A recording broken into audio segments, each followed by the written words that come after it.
What's up, guys? Chris back again, and today, or this time around, we're going to be talking about a little gem from 1968 called The Scalphunters, directed by Sidney Pollack, who would go on about 5 years later and direct the incomparable Jeremiah Johnson instant American classic.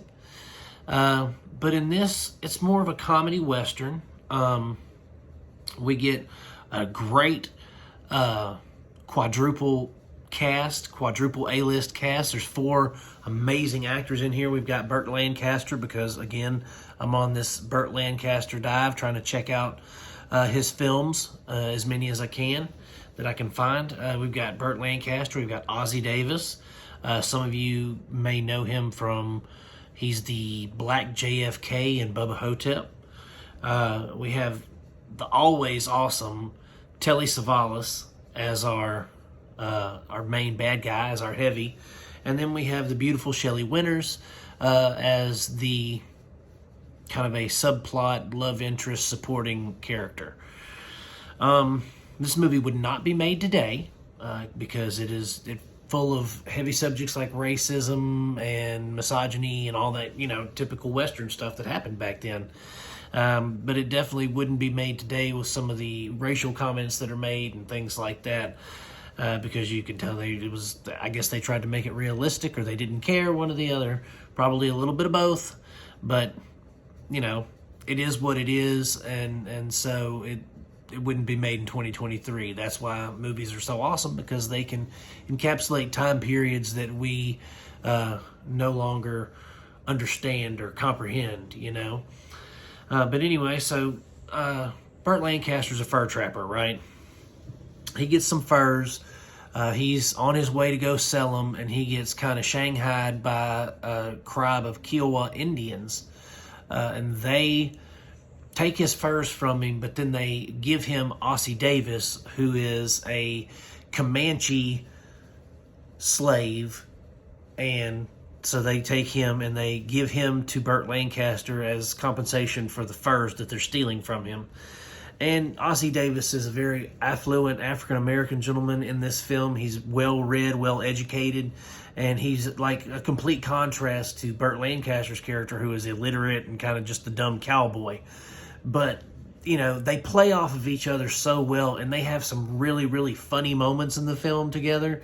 The dialogue is just priceless, some of it is just really funny.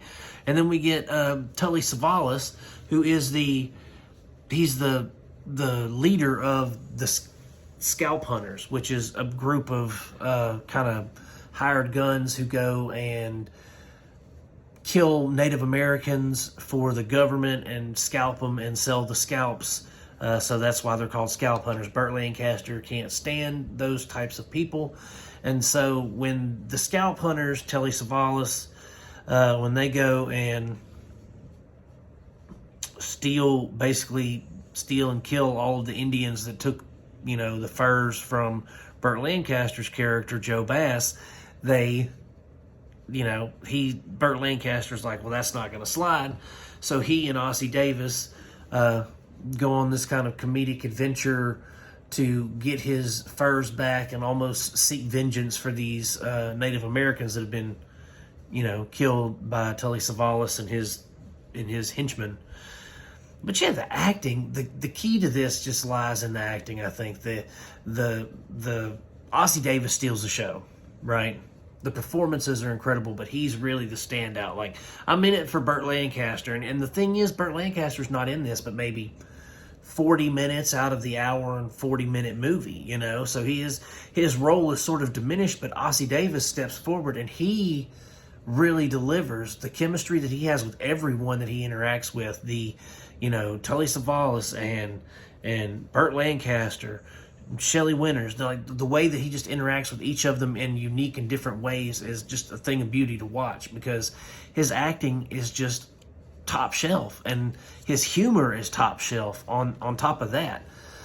But yeah, so they have their story play out, and the ending is good. It's a kind of your typical Western ending, but it's more of a feel-good thing.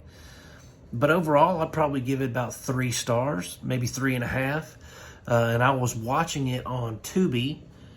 That is where I found it. I think it's also on Amazon to stream. But yeah, guys, that's what I thought about the Scalphunters. It's definitely worth your time. I would check it out. It's a step up from Scorpio that I last reviewed with Burt Lancaster in it. I thought it was a better film. But overall, yeah, that's what I thought, guys. It was good, worth your time. Check it out if you want to.